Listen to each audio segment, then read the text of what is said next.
نحمده ونصلي على رسوله الكريم اما بعد فاعوذ بالله من الشيطان الرجيم بسم الله الرحمن الرحيم رب اشرح لي صدري ويسر لي امري واحلل عقدة من لساني يفقهوا قولي. ذو القعدہ حرمت والا مہینہ ہے اور حرمت والے مہینوں میں سے سب سے پہلا مہینہ ہے ذو القعدہ، ذو الحجہ، محرم. یہ 3 لگاتار مہینے اور پھر رجب، تو 4 مہینے ٹوٹل سال میں. منہا 4 حرم، حرمت والے مہینے. اور نبی صلی اللہ علیہ وسلم نے حجۃ الوداع کے موقع پر ان 4 مہینوں کا خود ذکر کیا. آپ نے فرمایا زمانہ پلٹ کر ویسا ہی ہو گیا جیسا اس دن تھا جس دن اللہ نے زمین و آسمان کو پیدا کیا. سال میں 12 مہینے ہوتے ہیں، 4 حرمت والے، ان میں سے پے در پے 3 ہیں، یعنی ذوالقعدہ، ذوالحجہ، محرم اور رجب، جو کہ جمادہ اور شعبان کے بیچ میں ہے. ذوالقعدہ کو ذوالقعدہ کیوں کہا جاتا ہے؟ قعدہ کا کیا معنی ہوتا ہے؟ بیٹھنا. بیسیکلی عرب چونکہ جنگ و جدل کے بہت شوقین تھے تو وہ سارا سال لڑائی جھگڑے کرتے، لیکن جو ہی حرام مہینے شروع ہوتے تو بیٹھ جاتے، لڑائی جھگڑے سے باز آ جاتے.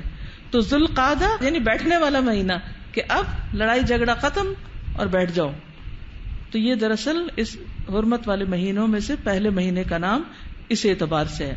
جاہلیت میں بھی اس مہینے کی بہت تعظیم کی جاتی تھی. اس مہینے میں کسی سے لڑتے نہیں تھے، کسی سے بدلہ نہیں لیتے تھے، حتیٰ کہ کوئی اپنے باپ یا بھائی کے قاتل کو بھی دیکھتا تو اس سے بھی بدلہ نہیں لیتا تھا اور نہ اس کو دھتکارتا، کچھ بھی نہیں کہتا تھا. قاتل سامنے بھی نظر آتا تو کچھ نہیں کہتا تھا. کیوں؟ کیونکہ یہ حرمت والا مہینہ ہے. اتنی زیادہ اس مہینے کی تعظیم ہوتی تھی. اللہ تعالیٰ نے ان حرمت والے مہینوں میں ایک دوسرے پر ظلم کرنے سے منع کیا ہے. سورۃ التوبہ 36 میں آتا ہے فلا تظلموا فیہن انفسکم، ان مہینوں میں اپنی جانوں پہ ظلم نہ کرو. ابن کثیر کہتے ہیں اگرچہ ان مہینوں کے علاوہ بھی ظلم کرنا منع ہے، لیکن ان مہینوں میں زیادہ تاکید ہے. یعنی یہ نہیں کہ باقی مہینوں میں ظلم کر سکتے ہو، نہیں. جیسے رمضان ایک ٹریننگ پیریڈ ہے نا، تو یہ مہینے بھی ایک تربیت کے لیے آتے ہیں کہ خاص طور پر کانشیسلی ظلم سے بچو تاکہ سال کے باقی حصے میں بھی بچ سکو. تو ان کی حرمت اور عظمت کی شدت کی وجہ سے ان میں ظلم اور زیادہ ظلم ہے یا بڑا گناہ ہے. قتادہ کہتے ہیں حرمت والے مہینوں میں ظلم کرنا خطا اور گناہ ہے، اور گناہ میں اس ظلم سے بڑھ کر ہے جو ان مہینوں کے علاوہ کیا جائے. اگرچہ ہر حال میں ظلم سنگین گناہ ہے، لیکن اس مہینے میں اس کی سنگینی کئی گنا زیادہ بڑھ جاتی ہے. ظلم کی 2 قسمیں ہوتی ہیں، ایک ہے اپنی جان پہ ظلم اور ایک ہے دوسروں پہ ظلم. جان پہ ظلم جیسے فرائض کو چھوڑ کے، نماز، روزہ، حج، زکوٰۃ، واجبات، ڈیوٹیز چھوڑنا کیا ہے؟ ظلم. کس پہ؟ اپنے آپ پہ. فلا تظلموا فیہن انفسکم. پھر عبادات کے اوپر نظر ثانی کریں، نمازیں وقت پہ ادا ہو رہی ہیں، صحیح طور پر ادا ہو رہی ہیں. نمبر 2 ظلم ہوتا ہے حرام کام کر کے، جیسے بے حیائی کا ارتکاب، صحیح لباس نہ پہننا، والدین کی نافرمانی، قطع رحمی اور دیگر حرام کام کرنا. یہ بھی دراصل اپنی جان پہ ظلم کرنا ہے. ٹھیک ہے؟ تو پہلی قسم خاص طور پر اپنے اوپر ہے، لیکن دوسری قسم جو ہے ظلم کی، اس میں اپنے علاوہ دوسرے بھی شامل ہو جاتے ہیں. یعنی والدین کا حق نہیں دے رہے تو آپ ان کے ساتھ ظلم کر رہے ہیں. ٹھیک ہے؟ اگر آپ فحش لباس پہن رہے ہیں تو آپ دوسروں کو اپنی طرف اٹریکٹ کر کے ان کا مزاج خراب کر رہے ہیں، ان پہ بھی ظلم کر رہے ہیں، اپنے اوپر تو کر ہی رہے ہیں. اسی طرح قطع رحمی کر کے خود کو بھی نقصان دیتے ہیں لیکن دوسروں کو بھی حق نہیں دے رہے، وغیرہ وغیرہ، اور دیگر جتنے بھی حرام کام ہیں. تو یاد رکھیے ذوالقعدہ نمبر 1 حرام مہینوں میں سے، نمبر 2 حج کے مہینوں میں سے ہے. قرآن مجید میں آتا ہے الحج اشہر معلومات، حج کے مہینے معلوم ہیں. تو ان میں سے ایک مہینہ کیا ہے؟ ذوالقعدہ. کون کون سے مہینے حج کے؟ شاباش، شوال، ذوالقعدہ، ذوالحجہ. ذوالحجہ کے پہلے 10 دن. ذوالقعدہ میں عمرہ کرنا مسنون ہے، اگرچہ اجازت نہیں ملتی کیونکہ حج فلائٹ شروع ہو جاتی ہیں. نبی صلی اللہ علیہ وسلم نے کل 4 عمرے کیے، سارے کے سارے ذوالقعدہ میں تھے. ابن باز رحمۃ اللہ علیہ کہتے ہیں کہ ذوالقعدہ میں عمرہ کرنا سب مہینوں سے افضل ہے سوائے رمضان کے.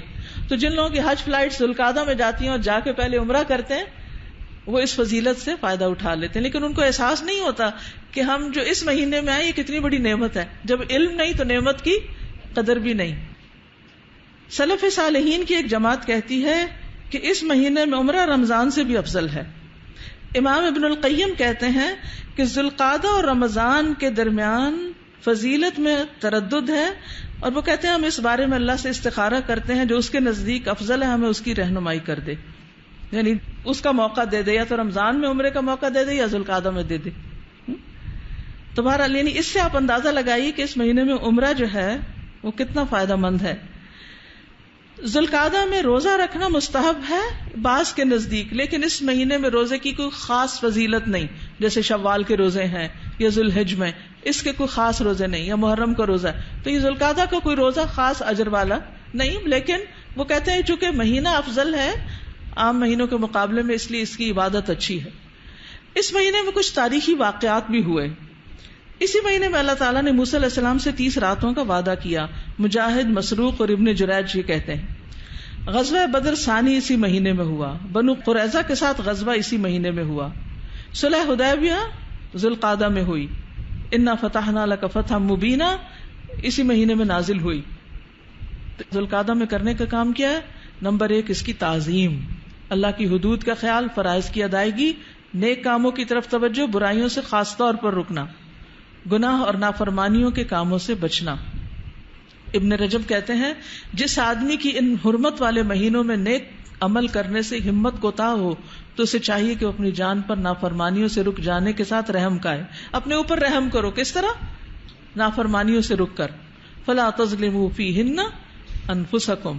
کبیرہ گناہوں سے توبہ یعنی تجدید توبہ کریں، نیکیوں میں آگے بڑھیں، اللہ کی اطاعت کے کاموں میں اور زیادہ شوق سے چلیں. جیسے رمضان سے پہلے شعبان ہوتا ہے نا، تو ذوالحجہ سے پہلے ذوالقعدہ، ایک طرح سے آپ کو اس کے لیے پریپیئر کیا جا رہا ہے. اللہ تعالیٰ ہمیں عمل کی توفیق عطا فرمائے. السلام علیکم ورحمۃ اللہ وبرکاتہ.